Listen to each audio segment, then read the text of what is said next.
Bon, bah d'abord, bonjour à tous. Je me présente, je m'appelle Claude Huette, j'ai 65 ans. Depuis janvier 2011, je suis en retraite après un parcours quand même extrêmement difficile puisque j'ai passé pratiquement 10 ans dans la rue, entre 50 et 60 ans.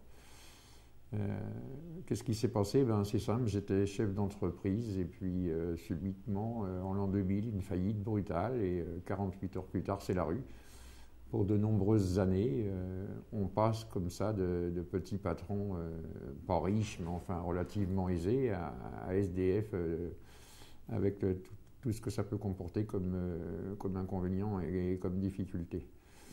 Donc, j'ai pas trouvé mieux pour m'en sortir que de me mettre à écrire. Je vais écrire un premier livre sur mon histoire qui va paraître en 2010, et puis la suite et la fin de mes aventures qui s'appelle La descente aux enfers, qui va paraître en 2013. Donc, j'ai pas voulu en rester là, puisque j'avais fait une promesse à mes anciens compagnons un jour de parler d'eux et de me battre pour eux. Donc, en avril 2015, j'ai créé mon association SOS Sans Abri, dont le but est très simple, c'est de me battre contre tout ce système politique et compagnie, pour qu'enfin ces gens-là aient le droit à avoir un minimum de confort en étant relogés. Et donc l'association est toute jeune, mais on avance doucement avec l'expérience, c'est plus facile un petit peu tous les jours.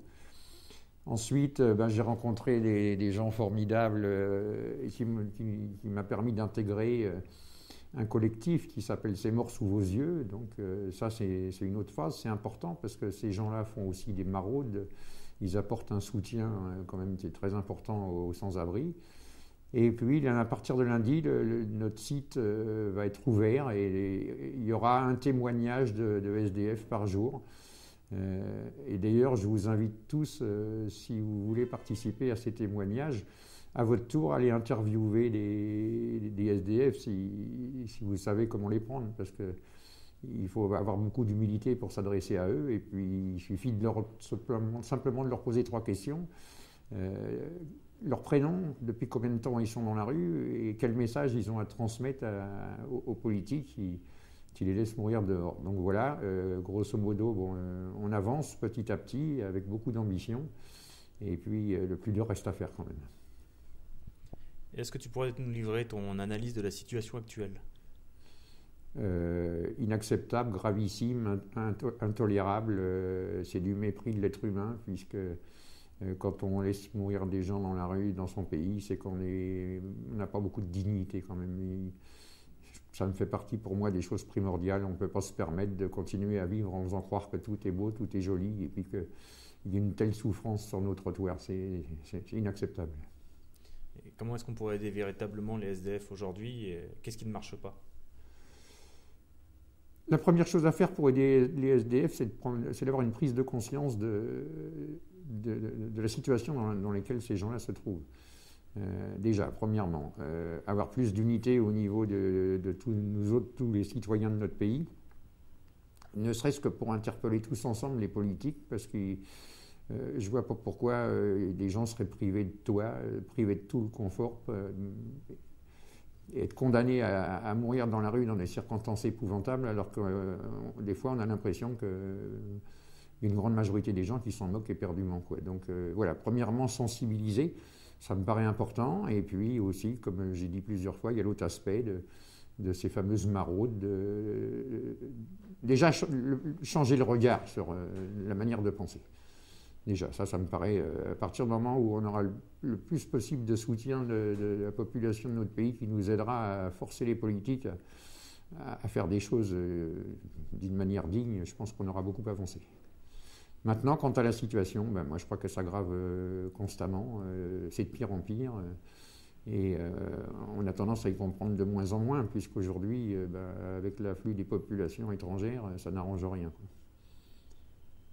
Voilà, moi je pense que la situation a évolué négativement d'une manière très importante à partir du moment où on a commencé à ouvrir les frontières avec la libre circulation.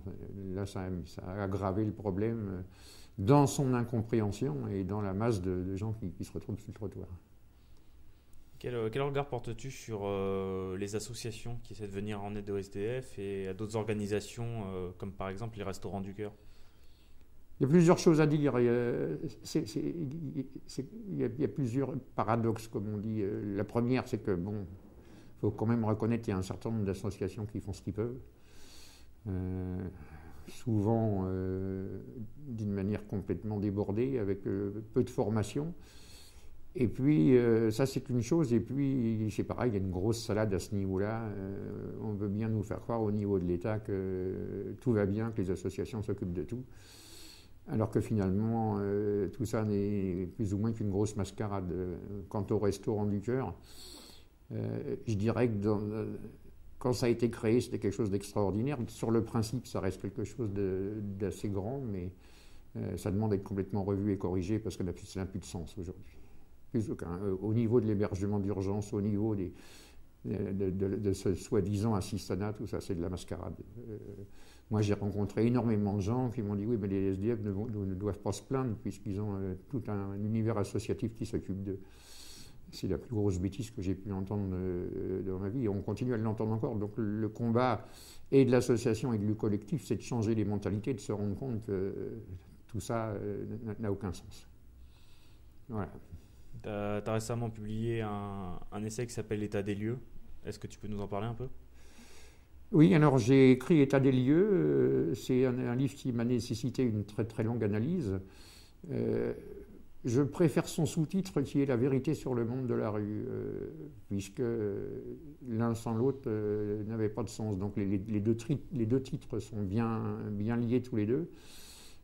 Avec ce livre, j'essaye d'informer, de faire comprendre aux gens ce que c'est que cette dure réalité. Toujours dans le même objectif.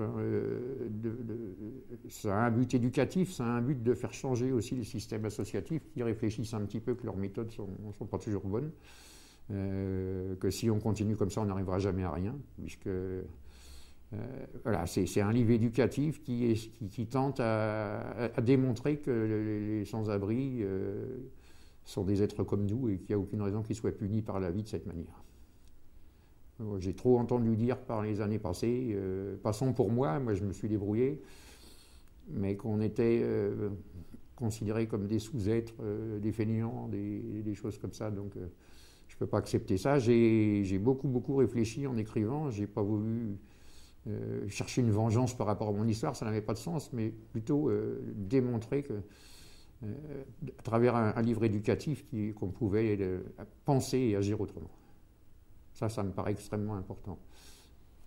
Moi, je pense que tout le monde devrait lire ce livre, même les adolescents, puisqu'on a impérativement besoin dans les années, les mois qui viennent. Moi, ce que je voudrais, c'est que l'hiver 2015-2016 soit le dernier. Voilà, c'est le sens de mon combat. Je ne peux pas supporter qu'il y ait encore un autre hiver qui arrive avec toujours les mêmes conditions, avec le blabla de toujours le même baratin. Tout va bien, on est dans le meilleur des mondes. Il y en a encore un qui est mort dans la rue hier soir. Si c'était un cas unique, bon, on serait triste, mais là c'est par dizaines et par centaines que ça arrive. Donc moi, j'accepte pas ça. Pour conclure, est-ce que tu aurais un message à adresser aux personnes qui nous regardent? Bien sûr, si je mène tout ce combat, c'est pas pour moi que je le fais. Je pourrais vivre de ma petite retraite, vendre mes petits livres tranquillement et puis aller à la pêche. Si je mène ce combat, c'est pas pour moi, c'est pour tous ces gens qui survivent dans des conditions épouvantables. Voilà, réfléchissez, essayez de lire pour une fois un livre qui a été consacré aux sans-abri. Ça a été écrit exclusivement pour eux. Porter un autre regard. Et à partir du moment, je pense, où on porte un autre regard sur une situation négative, on peut faire évoluer les choses. Si on reste toujours dans les mêmes mentalités, avec toujours les mêmes préjugés, on n'en sortira jamais. Donc voilà, tâchez tous, quand vous voyez un SDF dans la rue, de ne pas porter de jugement sans savoir qui c'est, sans savoir d'où il vient, quel est son parcours et pourquoi il est là. Il faut savoir que quelque part, s'il est là, c'est un peu de notre faute à tous. Et pour aider un peu ceux qui voudraient aller réaliser leur propre reportage, est-ce que tu aurais peut-être une petite méthode d'approche à conseiller pour approcher un SDF? Oh ben, il y en a qu'une, hein. C'est d'abord l'humilité, la chaleur humaine. essayer le plus possible de se mettre à sa place et non pas à la nôtre. C'est difficile d'approcher un SDF. Ils sont souvent très très complexés, très très coincés dans leur situation. Donc il n'y a qu'une solution, c'est une grande humilité. Et puis la base, c'est d'essayer de transmettre une chaleur humaine qui puisse les toucher. Ça c'est le secret de base. Après, bon, vous apercevrez que c'est des gens extraordinaires, on rencontre des gens merveilleux dans la rue et qui valent le coup qu'on s'intéresse à eux, quoi. Voilà, je pense que le gros problème qu'on peut avoir dans notre société, c'est ces fameux préjugés où on rencontre malheureusement trop de personnes qui ont une idée préconçue sur tout, qui connaissent la vérité sur tout. Et il suffit d'essayer de penser autrement, de dire que chacun a sa vérité, eux aussi, et ils ont la leur, même si elle n'est pas belle à voir, mais ils méritent autant d'attention que n'importe quel citoyen de notre pays. Voilà. Merci.